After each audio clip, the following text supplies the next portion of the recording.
One sunny June morning, there was a strange sight in the Red Lion car park. A grand collection of vintage cars waiting to start their rally of the year. Each had a number, and there was a blue car with a black hood. It was number 9, driven by Bill McCarran and his wife Sally. It was Gumdrop. Mr. Oldcastle had lent Gumdrop to them especially for the rally. The organiser sounded his klaxon. "Follow the instructions and watch out for the signposts," he said. "The first car with the lowest penalty points to arrive at Hyde Heath will be the winner." They left at minute intervals, and soon it was Gumdrop's turn. Honk, honk. They'd driven for 10 miles when they came to a crossroads. "That way," shouted a young man. "Thanks," said Bill, and turned down the twisty narrow road. Then they came to a gate. "This can't be the way," Sally said. "That chap fooled us."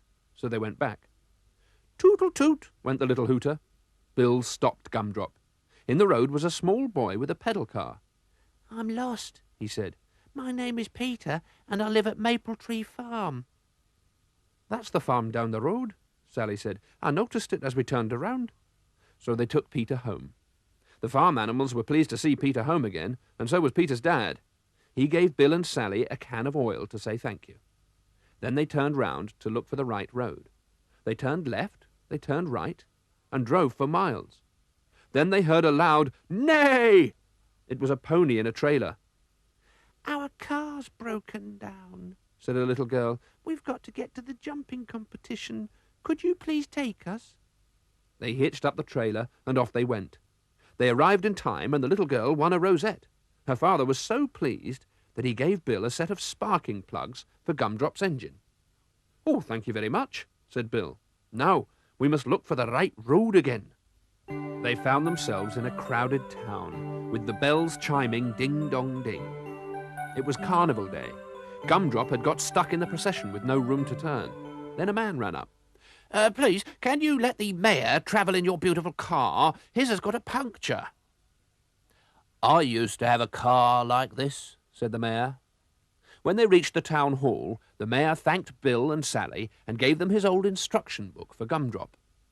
"Thank you very much," said Bill. Bill and Sally drove out of the town searching. Then they had to stop. The road was blocked by a tractor. "Please help," cried the driver. "I was on my way to market when the door of my trailer burst open and my piglets have scampered back to the farm." They found 4 piglets in the pond. Sally found 3 in a shed. Bill found 2 in a bathtub. And the last one was in a barrel. Then they took them back to the trailer. The farmer thanked them very much and gave Bill a set of vintage tools for Gumdrop, which were in his tractor. "Now we must turn round and look for the right road," said Bill. It really was getting late now. They came to a signpost which said Hyde Heath, where the rally was to finish. "We've found the right road at last," said Sally. Just then they heard crackle, sizzle, crackle. "The hayrick's on fire," shouted Bill, "and there's no one there." He quickly turned Gumdrop round and went back to the town to call the fire brigade. They all raced back to the farm, with Gumdrop leading the way. Clang, clang, clang, clang.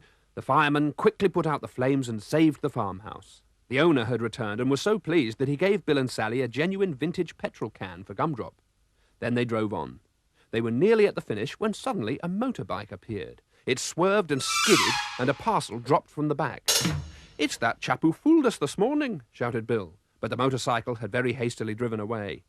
Bill picked up the parcel, and they drove to the finishing point. All the other cars were there already. Then the klaxon sounded. The organiser announced, "I'm sorry, ladies and gentlemen, we can't give out any prizes. They've been stolen." Bill remembered the parcel, and sure enough, in it were 3 shiny cups. "Wonderful," said the organiser. "We can award the prizes after all." Gumdrop didn't win a prize, but they gave him a brass starting handle for solving the crime. Everyone cheered and sounded their hooters. As they drove the car home, they knew that Mr. Oldcastle would be very happy with all the presents given to Gumdrop.